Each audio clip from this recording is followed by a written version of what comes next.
मी कधीच आजपर्यंत कुणावर आरोप केले नाही, प्रत्यारोप. जेव्हा डेटा येतो त्या डेटा बेसवर मी बोलते. ताई, काल जी बैठक झाली, काल जी बैठक झाली सुनेत्रा पवारांच्या नेतृत्वामध्ये, त्या बैठकीमध्ये सुनील तटकरेंनी सांगितलं की विलिनीकरणाच्या अनुषंगानं कुठलीच चर्चा नाही. ज्या पद्धतीनं तुमच्या पक्षाच्या अनेक नेत्यांकडून दावे केले जात होते किंवा बोललं जात होते की बाबा दादांसोबत आमची चर्चा होती, आमचे दोन्ही पक्ष आगामी काळामध्ये एकत्र होऊ. कारण पवार साहेबांनी 12 तारखेची सांगितलेली होती. सुनील तटकरे म्हणतात आता कुठल्याही पद्धतीची चर्चा नाही. अर्थ घ्यायचा याचा की विलिनीकरणाची चर्चा आता गुंडाळली. मी तुम्हाला एक गोष्ट सांगू का, माझा भाऊच राहिला नाही, आता दादाच नाही राहिला.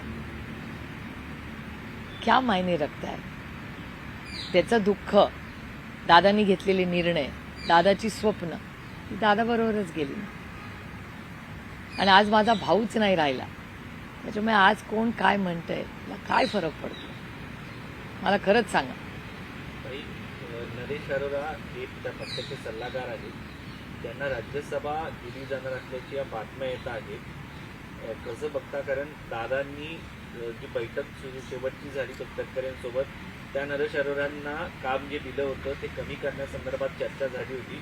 आता त्याच अरोरांना राज्यसभा मिळणार असं सांगितलं जातं. आजच्या सकाळच्या वर्तमानपत्रात संभाजीनगरला ती बातमी आली आहे असं अनेक चॅनल्सवर सांगण्यात आलंय.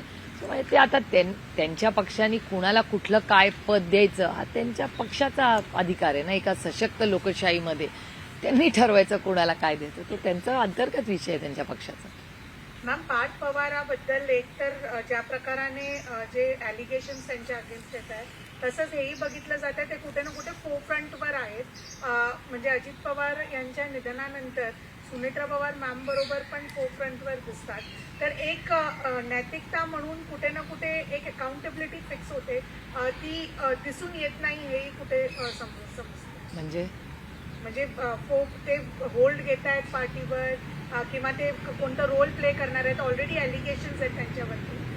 एक हा प्रश्न, बरोबरच सरकारचा पण कुठे ना कुठे प्रेशर आहे का या पूर्ण सुनेत्रा पवार आणि अजित पवार या फॅमिलीवरती. कारण की पहिले नरहरी झिरवळ, इव्हन पार्टीवरती पहिले नरहरी झिरवळ आणि आता हा अहवाल. मला खरंच याच्यावर काही फार बोलता येणार नाही, कारण का हा त्यांचा सगळ्यांचा तो अंतर्गत प्रश्न आहे.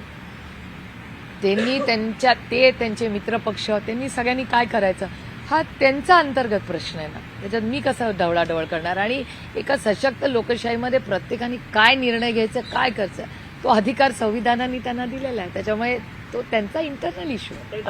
दादांच्या अपघाती निधनाला आता जवळपास 20 दिवस पूर्ण होत आले, पण प्राथमिक जो अहवाल असतो चौकशीचा किंवा नेमकं काय झालं हे कुठल्याही पद्धतीनं